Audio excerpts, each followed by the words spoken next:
वक्ता है, हम तो बड़े सौभाग्यशाली वक्ता है साहब कि हम प्रधान में बैठे तो हमारे सामने इतनी बड़ी संख्या में लोग बैठे।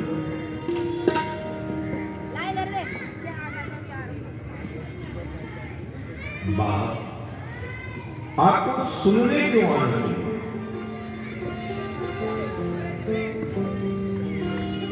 आपको सुनने क्यों आना चाहिए? अकेले नहीं आना चाहिए, परिवार के साथ क्यों आना चाहिए, अड़ोसी पड़ोसी के साथ क्यों आना चाहिए?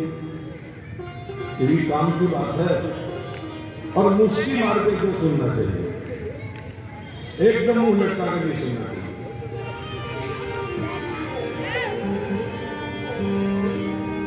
जो इस कथा को मुंह लटका के सुनने के लिए बैठे हैं उनसे विनती है, ये कथा कभी मुंह लटका के नहीं सुननी चाहिए। इस तरह में अग्रवाल साहब जितने मुस्कुराते रहेंगे उतने वाला। हाँ, अच्छा, हमारी बात आपको बिल्कुल नहीं माननी चाहिए। जय बोले और शंकर बाबा की। और शंकर बाबा श्री रामचरित मानस जी यदि आपके घर में है तो आज अभी जाइएगा और 2 नंबर दोहा खोलिएगा बालकांड का, तो उसमें देखिए कितना सुंदर दोहा लिखा हुआ है।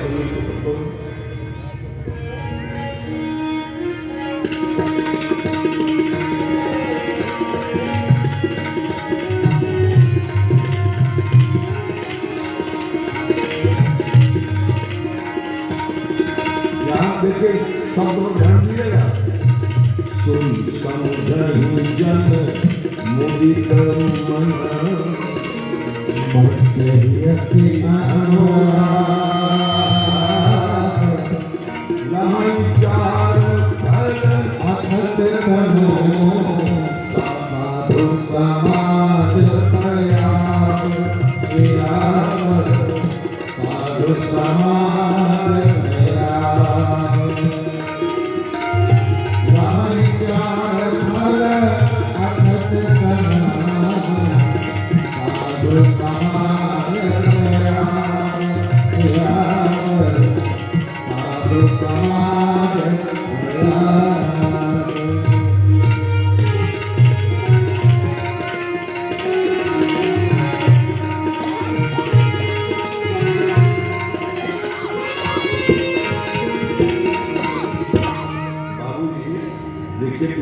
एक हाथी जो है 3 ऐसी लादे हुए रुपए की।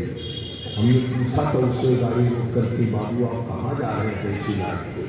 तो हाथी बोला कि बैंक जा रहा है। वो काहे लिए हो? ये रुपया जमा करने। तो सुने हमारी बात सही लगती है आपको? हाथी भी रुपया लेके बैंक में जाएगा जमा करने? सुने हैं कि नहीं? कभी भगवान जी, लेकिन हम मनुष्य को रुपया चाहिए कि नहीं चाहिए? हैं? 4 फल जो संसार में निश्चित है, उन 4 फलों में पहला फल है धर्म। एक आदमी को इस वक्त बताओ ना कि मोहल्ले के 4 लोग मिलकर आपको आधार्मिक कहें तो आपको अच्छा लगेगा? बोले, आप बोलोगे महाराज मैं रोज जाती हूँ मंदिर सुबह उठकर, पहला काम, फिर आती हूँ तो गरीबों को कुछ न कुछ बनाकर खिलाती हूँ, शाम को मैं बाहर में निकल कर देखती हूँ कोई गरीब हमको दिख जाए तो कपड़े नहीं तो कपड़े देती हूँ, भोजन नहीं किया तो भोजन कराती हूँ। महाराज मैं धर्म के जितने काम मुझे समझ में आते मैं सब करती हूँ, फिर मैं कैसे कह दूँ कि मैं धर्म नहीं चाहती? तो आप धर्म चाहते हो, रुपया भी चाहती हो? अरे महाराज जी, बिना रुपया के मकान दुकान घर परिवार किससे? अर्थ भी चाहिए। अच्छा, तो आपका विवाह भी करा दिया जाए काले कली, बाबा क्या इतनी सुंदर मैं हूं तो हमारा विवाह भी तो ठीक ठाक होना चाहिए। आपकी पत्नी ऐसे कोई मिल जाए? अरे महाराज मैं कोई कमाने वाला बच्चा हूँ, साल में 2 लाख रुपया बैंक में जमा कर लेता हूँ, बचा करके पूरा परिवार खर्चा करना देता हूँ। हाँ, तब तो शादी आपकी ठीक ठाक होनी चाहिए। यानी काम भी बढ़िया, अच्छी पत्नी, अच्छा पति। अच्छा तो एक चीज जानिए, तीनों चीज कमाइएगा तो नरक में जाइएगा। धर्म के चक्कर में पड़िएगा, रुपया के चक्कर में पड़िएगा, आपसे अब बहुत सुंदर पत्नी पति के चक्कर में पड़िएगा तो नरक में जाएगा। नरक में जाइएगा नहीं बाबा, हम नरक में कहीं जाना चाहेंगे, हम तो मुक्ति चाहेंगे, नरक में क्यों जाना चाहेंगे? मैंने चारों चीजें आप ही को चाहिए, हाथी को जरूरत नहीं इसकी, हाथी को इसकी जरूरत नहीं है, आपको चारों चीजें चाहिए। तो आप ही के लिए तो कह रहा हूं, कथा आए हो तो मन लगा के सुनो। हाथी को तो बुला के कह नहीं रहा हूं, किसी दियोजी को तो कह नहीं रहा हूं। रजे बाबू शंकर बाबा कह रहे हैं कि जो आदमी कथा में आए तो वो सुने और मुस्कुराए जरूर। अब समझिएगा तभी तो मुस्लिम आइएगा, समझ में नहीं करेगा, मुंह लटकाए इधर बैठे रहिएगा। सोनी समुझहि जन मोती मारहि हरि अनुराग, हरि अनुराग, लाहि चार फल असत बनो, साधु समाज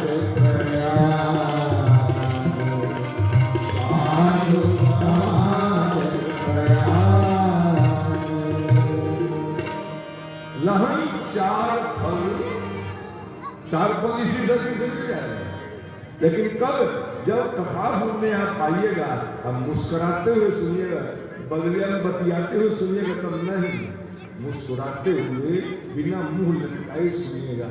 तब अगर लिख दिया होता कि सुनी समझे जब लटक मन, तो हमें कोई दिक्कत थी, कहते सुन समझेंगे लटक, मुंह लटका लेता। तो शंकर बाबा कहते लटक मन नहीं, मुस्की मार के रहो, मतलब जागृत स्थिति में रहिए।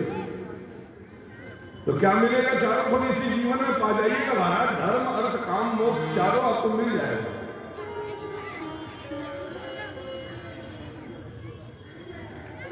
सुनने के लिए परिवार के साथ आप क्यों आओ, ये बहुत जरूरी समझना। जो कथा आप सुनने आए हो, इस कथा में एक कंडीशन लगाया है। तो कथा के मालिक वही है, कथा उन्होंने रच महेश मनमानो करा, तो वही से मालिक थे, वही कानून बताएंगे कि इसको कैसे लागू किया जाए। तो कहते हैं कि अगर कोई परिवार इसी समय, इसी 9 दिन में संपूर्ण फल अपने घर में लेकर चला जाना चाहता है, तो पूरा परिवार सब तमो भूल गई। क्यों भूल? 3 घंटा के लिए सब काम भूल लिए, तो क्या लाभ होगा? सब मालामाल हो जाएगा। किससे? तो देखिए सुनिए, क्योंकि हमारी विधि नहीं है। शंकर बाबा कहते हैं हमारी पार्वती को ध्यान से सुनिए।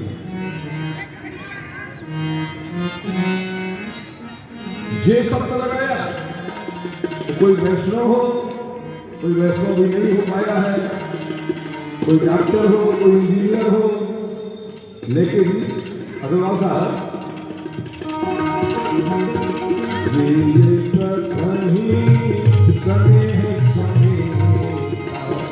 जय जय राजा बोलो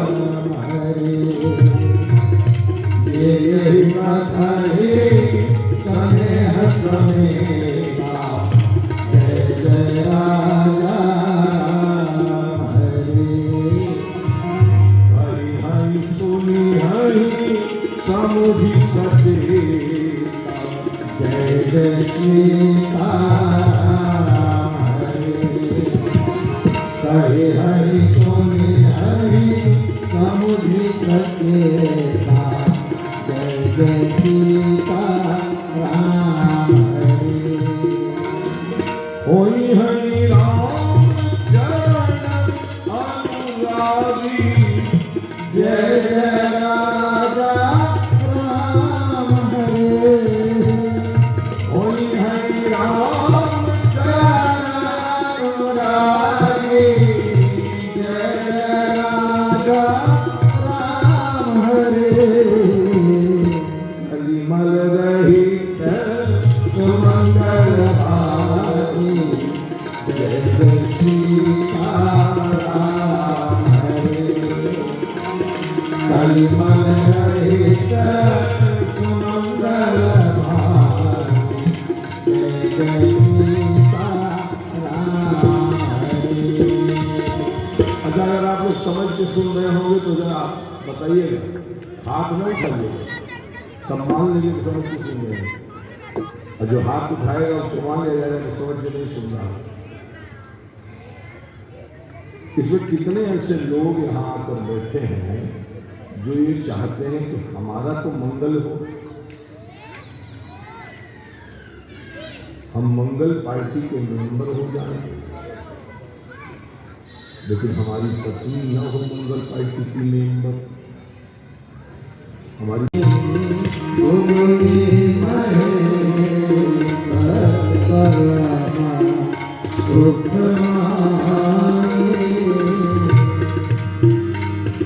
यही एक योग्यता है, सुनी महेश परम सुख मान। आप अगर यहाँ इस भाव से बैठ जाओ कि क्या बताऊं, अब सुरेश मित्र है हमारा, अब हमको कह दिया यार तो अब बैठने पड़ेगा, तब आपको ये कथा कुछ नहीं देगी। भगवान शंकर जी की तरह प्यार से, अगर शंकर जी ये सोच लेते हम ही तो बनाए हैं यार चमन तो सवाल, एक आप फल देगा हमको, फेल हो जाते। उनको पता है कि चमनप्राश में जितना जड़ी बूटी पड़ी है उसके परिणाम स्वरूप स्वस्थ हो जाएंगे। इसीलिए उसने कैलाश पर्वत से उतर करके अब उत्तर भारत से दक्षिण भारत आए, हजारों हजार किलोमीटर की दूरी तय कर गए। आप तो अपने घर से निकलकर 100-200 मीटर आए हो। सुनी महेश परम सुख मानी, सुख और दुख दोनों मानने की चीज है, याद रखिएगा। हाँ, आपका बेटा फर्स्ट डिवीजन पास हो जाए तो आपको बड़ा सुख होता है, और आपकी सगी जेठानी का लड़का भी फर्स्ट डिवीजन पास हो जाए तो आपको तकलीफ होती है। मन तो आप ही हो, है? दोनों के मालिक मन आप, एक ही मन है, एक मन बेटे के लिए आनंदित हो रहा है, बलवाली को सुनी महेश परम सुख मानी। राम कथा सुनने वाले भाई बहनों, आप घर से निकल कर आओ, तब जब बैठ कर सुनो तो सुख मान कर सुनो तो सुख हो जाएगा, और सुख मान के नहीं सुनोगे तो दुख हो जाएगा। सती जी नहीं मानकर सुन पाई तो शंकर बाबा की पत्नी थी, आदिशक्ति दुर्गा थी, उनको कोई लाभ मिला? ये राम कथा किसी के साथ भेदभाव नहीं करती, जैसा करिएगा ना वैसा आपको फल दे देगी। जो पाप अपने अपने कलेजा में दफना के रखे हैं, आप चाहते हैं पकवा जल के समाप्त हो जाए, उन्हें दवाइयाँ नहीं मिल रही। तमाम डॉक्टर से मिले, डॉक्टर साहब कि पाप हमके बहुत परेशान करता है, तो इंजेक्शन करो लगा दीजिए। डॉक्टर के पास इंजेक्शन है आपके पाप को मिटा दे? आपके शरीर में दर्द उठ रहा है उसको मिटा सकता है, लेकिन कोई इंजेक्शन ऐसा भी बना है मनीषा जी लगा दे और वो पाप है। लेकिन अयोध्या जी से ऐसा ही एक इंजेक्शन लेकर हम आए हैं। इंजेक्शन थोड़ा दर्द तो देता ही है, लेकिन ऐसा इंजेक्शन लेकर आए हैं कि अगर वास्तव में इंजेक्शन लग गया तो आपके कलेजे में जो पाप है अब तक का वो जलकर भस्म हो जाएगा। यहां साइंस पढ़ने वाले कोई छात्र बैठे होंगे तो उनको पता होगा, एक पदार्थ संसार में है, जिस पदार्थ की विशेषता यह है कि उस पदार्थ को कागज पे यहां रख दीजिए, एक बोतल चमेली का तेल ले आइए, वो भी लिक्विड है, और उस पर डाल दीजिए, उस पदार्थ पर कोई असर नहीं होगा। ध्यान से सुनिएगा तो आनंद आ जाएगा आपको। उस पदार्थ पर कोई असर नहीं होगा। 1 लीटर डीजल ले आइए, उस पर डाल दीजिए, कोई असर नहीं होगा। 1 लीटर देसी घी ले आइए, उस पर डाल दीजिए गर्मा के, कोई असर नहीं होगा। यानी अपनी जिंदगी में ही जो पकवा यहाँ कलेजवा में रखे हैं, किसी को बताए नहीं है, न तिजोरी में रखे हैं, न अलमारी में रखे हैं, यही रखे हैं, उसको न ब्रह्म पुराण जला सकता है, न वैवर्त पुराण जला सकता है, न नारद पुराण जला सकता है, न हंस पुराण जला सकता है, न शिव पुराण जला सकता है, न श्रीमद देवी भागवत पुराण जला सकता है। यानी संसार में आगम निगम पुराण अनेका, ये सभी ठीक उस प्रकार है जैसे नारियल का तेल, चमेली का तेल, सरसों का तेल, पेट्रोल रूपी तेल, डीजल रूपी तेल, आप उस पदार्थ के ऊपर डालो तो उस पदार्थ पर कोई परिवर्तन नहीं होता। ऐसे अपने इस हृदय रूपी पदार्थ पर आप चाहे ब्रह्म पुराण का ज्ञान डालो, चाहे वैवर्त पुराण का ज्ञान डालो, चाहे गरुड़ पुराण का ज्ञान डालो, चाहे शिव पुराण का ज्ञान डालो, ये जलकर भस्म नहीं होगा। हम नहीं कह रहे हैं बाप, शंकर बाबा अपनी धर्म पत्नी पार्वती जी से कह रहे थे, भवानी पार्वती, अगर कोई व्यक्ति अपने जीवन के पाप, ताप, संताप को जलाकर एकदम भस्म कर देना चाहता है, उसको ये राम कथा सुननी पड़ेगी।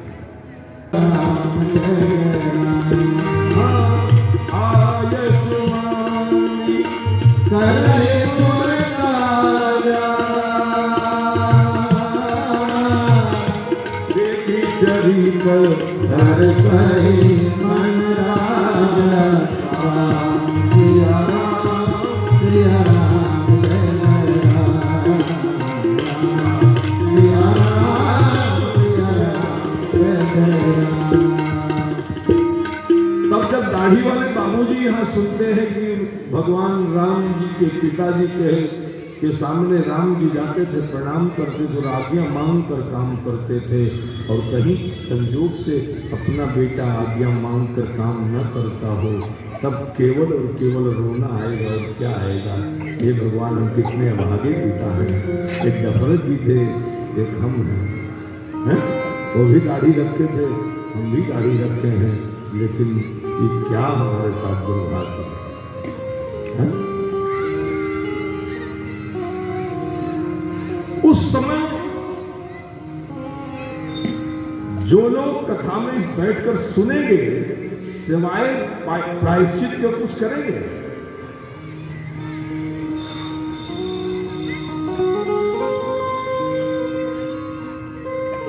भगवान की कथा में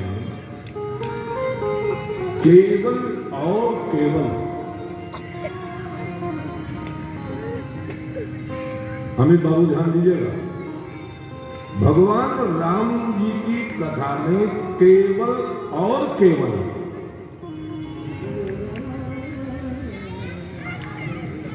क्या मिलता है? केवल और केवल क्या मिलता है?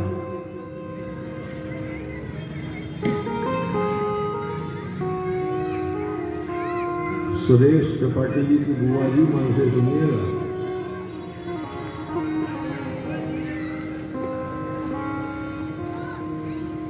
राम जी की कथा में आप आ जाओगे, आपकी बेटी आ जाएगी, आपकी बहू आ जाएगी, क्या मिलेगा?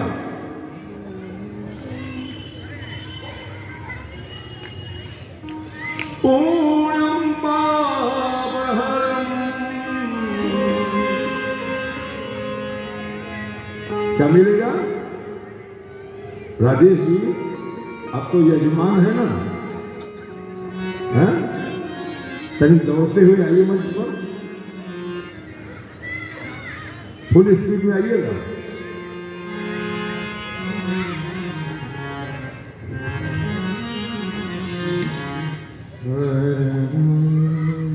देखिए, जिस कथा को कहने बैठे ये ग्रंथ हमारे पास है, इस ग्रंथ का अंतिम पेज हम खोल रहे हैं और आपको सुनाएंगे राजेश अग्रवाल जी। अंतिम पेज का अंतिम श्लोक क्या लिखा है, पढ़िए। पुण्यं पापहरं सदा शिवकरं विज्ञान भक्ति प्रदं माया मोह मलापहं सुविमलं प्रेमामृतपूरं शुभम। अंतिम दो श्लोक है ना। अब इस ग्रंथ का फल यह है कि आप अथवा आपका बेटा, आपकी बेटी, आपका परिवार, आपके कॉलोनी, आपके मोहल्ले के लोग आकर इसको सुन लें और आप प्रेरणा करो। तो जैसे प्रेरणा करने से हनुमान जी महाराज ने दो लोगों को प्रेरणा की, लड़ाई भी लड़ते थे और प्रेरणा भी करते थे, कि दोनों लोग राजा हो गए नहीं हो गए, और हनुमान जी का मंदिर बन गया कि नहीं बन गया। आप भी चाहते हो कि ढेर सारा पुण्य आपके खाते में जमा हो जाए, भले ही बुढ़ापा आ गया, बच्चे सब नौकरी पा गए, लेकिन 4 बच्चे हैं, किसी के पास बेटा नहीं, किसी के पास बेटी नहीं, किसी के पास परिवार नहीं, किसी के पास धन नहीं, किसी के पास अपना मकान नहीं बन पाया, कुछ तो बाकी है ना। आप अपने जीवन में इतना पुण्य कमाओ, इतना पुण्य कमाओ कि कई खाते से आपके पास पुण्य का कमीशन आए, तो आप इतना पुण्य से माला माल होंगे और 12 पुत्र पिता के घर में आपके पास जब खजाना पुण्य का होगा, तो आपका बेटा, आपकी बेटी सज्जन और सुशील बेटा जन्म लेगा।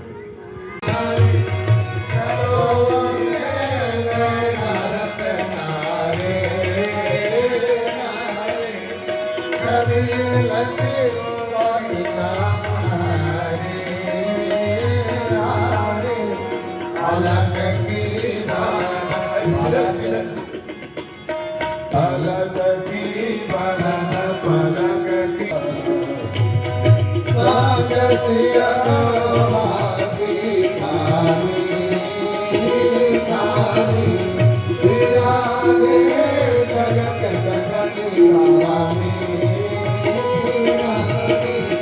प्रेम भाव की खानी खानी भरत से लगन रणधीर प्रजा की भीर साधुघन रोमन सारी अगरिया आरती रघुवर लाला की अगरिया सदा तुम्हारी अनहितकारी हितकारी अधम के वट सबरी कारी